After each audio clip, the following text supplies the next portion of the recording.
नमस्कार, वर्षाज रेसिपीज या मराठी यूट्यूब चॅनलमध्ये आज आपण मकर संक्रांतीसाठी स्पेशल असे खुसखुशीत तिळाचे लाडू तयार करणार आहोत। तर या अगोदर आपण कुरकुरीत तिळाचे लाडू कसे तयार करायचे याचा व्हिडिओ दिलेला आहे, पण आज आपण खुसखुशीत एकदम मऊसूद असे तिळाचे लाडू तयार करणार आहोत। त्यासाठी वळूया आपण आपल्या आजच्या या रेसिपीकडे। तिळाचा लाडू म्हटलं की कसा एकदम मऊसूद, नरम आणि अगदी तीळ बाजूला होईल इतका खुसखुशीत तिळाचा लाडू आपल्याला खायला आवडतो।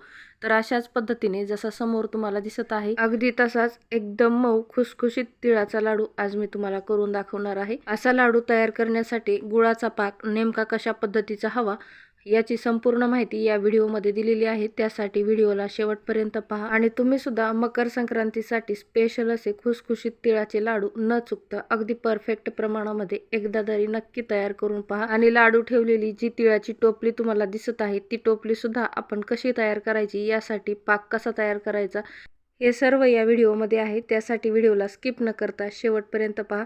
तर सुरुवातीला आपण तिळाची जी टोपली आहे ती तयार करणार आहोत। त्यासाठी मी इथं 1 वाटी गूळ घेतलेला आहे आणि त्यामध्ये अगदी पोहे खायच्या चमच्याने 3 ते 4 चमचे पाणी घातलेले। आता आपल्याला या गुळाचा पाक तयार करून घ्यायचा आहे। त्यासाठी गुळाला सतत ढवळत राहायचे। गुळाचा पाक कमी गॅस करून ठेवायचा आहे आणि तोपर्यंत आपल्याला इथं एक मध्यम आकाराच्या वाटीला किंवा छोट्याशा टोपल्याला थोडंसं तूप लावून घ्यायचं आहे। तर तुम्ही पाहू शकता याची मेजरमेंट। हाताचा पूर्ण तळवा या वाटीवर पसरवून ठेवला। एवढ्या आकाराची ही वाटी आहे, तर याच्यापेक्षा थोडीशी छोटी सुद्धा वाटी आपण वापरू शकतो। या वाटीला तुपाने पूर्ण ग्रीस करून घ्यायचं, म्हणजे जे आपण तिळाचं आणि गुळाचं मिश्रण घालणार आहोत ते या वाटीला चिकटणार नाही। आणि ही स्टेप करणं खूपच गरजेचं आहे, त्यामुळे ही स्किप करायची नाहीये।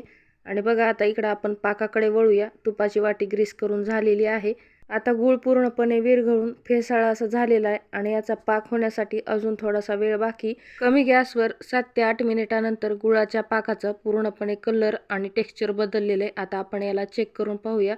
तर एका पसरट प्लेटमध्ये थोडंसं पाणी घेऊन यामध्ये आपल्याला हा पाक थोडासा सोडून घ्यायचा आहे। 1-2 सेकंद थांबायचा आहे आणि आपल्याला हा पाक आता हातामध्ये उचलून घ्यायचा आहे। तर हातामध्ये उचलला जातो का, प्लेटला सहज बाहेर निघतो का, हे पाकावरूनच आपल्याला समजतं। तर बघा याचे मस्त असे छोटे छोटे तुकडे पडत आहेत आणि हे तुकडे पडत असताना असा कटकट आवाज येतो आणि एकदम छान असे काचासारखे याचे तुकडे झालेले आहेत। आता आपला पाक परफेक्ट असा झालेला आहे। तर यामध्ये आपण ज्या वाटीने गूळ घेतला होता त्याच वाटीने 1 वाटी तीळ आता यामध्ये मिक्स करून घ्यायचेत। गॅस बंद केला तरीही चालतो। आता तीळ आणि गूळ पूर्ण मिक्स झाल्यानंतर आपल्याला हे मिश्रण वाटीमध्ये थापून घ्यायचं आहे आणि ही स्टेप आपल्याला हे मिश्रण गरम आहे तोपर्यंतच करून घ्यायची। तर खूप सावधानतेने आपल्याला हे करायचंय, कारण मिश्रण अशा लेवलला आलेलं आहे की जर आपल्या हाताला चिकटलं तर हे हाताला चिकटून बसतं आणि हाताची सालपट निघायला सुद्धा कमी होत नाही। अशा पद्धतीचं हे मिश्रण झालेलं आहे। आता एखादा चमचा घ्यायचा, त्याला थोडंसं पाण्यामध्ये बुडवून घ्यायचं आणि त्यानेही आपल्याला हे मिश्रण पूर्ण वाटीमध्ये पसरवून घ्यायचे। तर बघा चमच्याला सुद्धा हे मिश्रण चिकटत आहे, त्यामुळे थोडंसं सावधानतेनंच हे सगळं आपल्याला करून घ्यायचं आहे।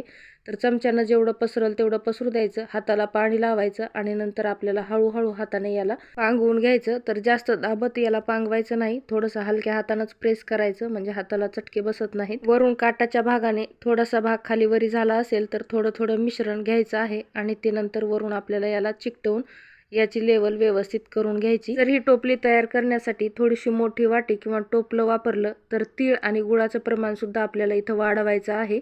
आणि अशा पद्धतीने आपल्याला या वाटीला छान अशी फिनिशिंग देऊन घ्यायची, म्हणजे वरचे काठ सुद्धा एकदम मस्त असे गोल गोल होतील।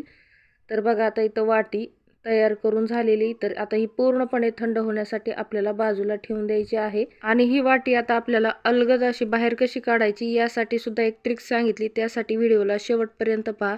तर आता आपण लाडूचं मिश्रण तयार करूया। त्यासाठी त्याच कढईमध्ये मी इथं अर्धा किलो गूळ घेतलेला आहे आणि त्यामध्ये अगदी पाव वाटी एवढं पाणी घातलेलं आहे। तर याचा सुद्धा पाक आपल्याला छान असा तयार करून घ्यायचा आहे। तर लाडूचा पाक कशा पद्धतीने करायचा हे सुद्धा सांगितलेलं आहे, कारण टोपलीचा आणि लाडूचा पाक वेगवेगळा आहे। त्यासाठी व्हिडिओला शेवटपर्यंत पहा। कमी गॅसवर 5 ते 7 मिनिटानंतर आता आपण हा गुळाचा पाक चेक करून घेऊया। सुरुवातीप्रमाणेच एका प्लेटमध्ये थोडंसं पाणी घ्यायचं आणि त्यामध्ये आपण हा पाक सोडून घ्यायचा। 2 ते 3 सेकंद थांबायचं आणि याची छान अशी गोळी तयार होते का ते पाहायची। गूळ पाण्यामध्ये न पसरता एका जागी स्थिर राहिला आणि त्याची जेली प्रमाणे पण थोडीशी निब्बर अशी गोळी तयार झाली तर समजायचं की आपला परफेक्ट असा गुळाचा पाक इथं खुसखुशीत लाडू तयार करण्यासाठी तयार झालेला आहे.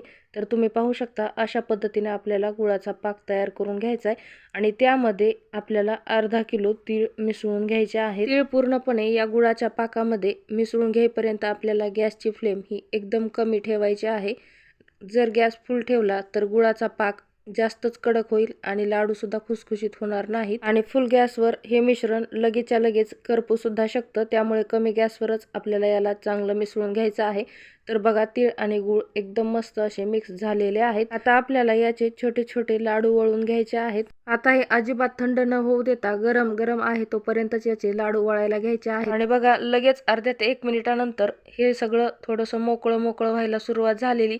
तरी काही हरकत नाही, एकदम मस्त असे खुसखुशीत लाडू याचे तयार होतात. तुम्ही बघा मिश्रण जरी कोरडं कोरडं आणि मोकळं वाटत असलं तरीही एकदम परफेक्ट असा लाडू इथं बसत आहे. लाडू तयार करत असताना आपल्याला हाताला तेल किंवा तूप लावायचं नाही तर पाणी लावायचं आहे.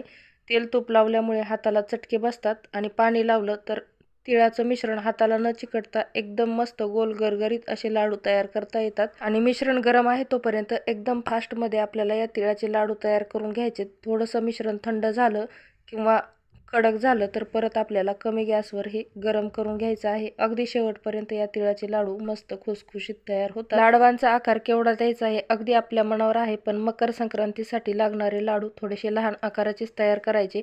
आणि बघा खूप मस्त असे गोल गरगरीत तिळाचे लाडू इथं तयार करून झालेले आहेत.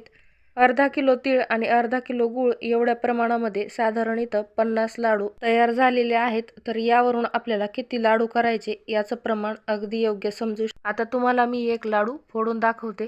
तर बघा हातामध्ये घेऊन लाडूला थोडंसं दाबलं तर अगदी बारीक बारीक तुकडे याचे वाहिलेले आहेत आणि अगदी तीळ तीळ मोकळा होईल एवढा खुसखुशीत आपला लाडू इथं तयार झालेला आहे. लहान मुलांना किंवा म्हाताऱ्या व्यक्तींना सुद्धा खाता येतील इतके मऊसूद असे लाडू इथं तयार झालेले तुम्ही पाहू शकता. अगदी हलक्या हाताने तोडलं तरीही लाडू सहजच फुटत आहे. आता हे झाले तिळाचे आणि गुळाचे मऊ खुसखुशीत असे परफेक्ट लाडू. तर आता आपण जी वाटी किंवा टोपली तयार केली होती ती कशी काढायची, तर अशी सुरीच्या सहाय्याने काढायची नाही किंवा वाटीला असं पालतं आदळून आपटून सुद्धा आपल्याला हे काढायचं नाही. यामुळे हे सगळं तुटून याचे तुकडे तुकडे होऊ शकतात. तर यासाठी आपल्याला गॅस परत लावायचा आहे. कमी गॅसवर आपल्याला ही वाटी सर्व बाजूंनी गरम करून घ्यायची आहे आणि ही वाटी गरम करत असताना आपल्याला याला पकडणे किंवा एखाद्या कपड्याने धरून ठेवायचं आहे. आणि इथं एक खूप महत्त्वाची गोष्ट लक्षात ठेवायची, गॅसची फ्लेम एकदम कमी ठेवायची. फुल गॅस केला तर हे सगळं करपून जाऊ शकतं. आणि अशा पद्धतीने गोल गोल फिरून आपल्याला हे सर्व बाजूंनी वाटी फिरून याला गरम करून घ्यायचं. एकाच ठिकाणी ठेवून दिलं तर सगळं वाया जातं. त्यामुळे आपल्याला ही प्रोसेस करणं इथं महत्त्वाचं आहे. याला जास्त वेळ गरम न करता फक्त अर्धा ते 1 मिनिटामध्येच आपल्याला याला बाजूला काढून घ्यायचे. आणि बघा तुम्ही पाहू शकता इथं या मिश्रणाने कडा सोडलेल्या आहेत आणि एकदम अलगद अशी सुरीच्या साहाय्यानं मी याला वर उचलून घेतलेलं आहे. तर एकदम मस्त अशी कुठंही न तुटता न फुटता ही टोपली मस्त अशी बाहेर आलेली आहे. आणि तुम्ही पाहू शकता याला आकारसुद्धा खूपच मस्त असा आलेला आहे. मकर संक्रांतीच्या सणाला तिळगुळाच्या वेगवेगळ्या पद्धतीच्या, वेगवेगळ्या आकाराच्या, वेगवेगळ्या डिझाईनच्या अशा भरपूर वस्तू तयार करतात. त्यामध्ये आपण अशा पद्धतीची खूपच आकर्षक, सुबक आणि एकदम मस्त न तुटणारी न फुटणारी एकदम सोप्या पद्धतीने ही टोपलीसुद्धा तयार करू शकतो. तर बघा आता याच टोपलीमध्ये मी आपण जे लाडू तयार केले होते ते ठेवून घेत आहे. नववधूच्या पहिल्या संक्रांतीच्या सणामध्ये आपण हा एक पदार्थ किंवा ही एक वस्तू नक्कीच ॲड करू शकतो. भातुकलीच्या सेटसोबत ठेवण्यासाठी एकदम मॅच होईल अशी आजची आपली ही रेसिपी झालेली आहे. तर अगदी परफेक्ट प्रमाणामध्ये परफेक्ट अशा दोन्ही रेसिपी आपण तयार केलेल्या आहेत. तुम्हाला हा व्हिडिओ कसा वाटला हे कमेंट करून सांगायला विसरू नका. आवडला तर लाईक आणि शेअर करा. तसेच चॅनलला सबस्क्राईब करून समोरच दिलेले बेल आयकॉन प्रेस करून घ्या. आणि तुम्ही सुद्धा या मकर संक्रांतीमध्ये ही एक नवीन वस्तू किंवा पदार्थ नक्कीच ट्राय करून पहा. पुन्हा भेटूया, तोपर्यंत बाय.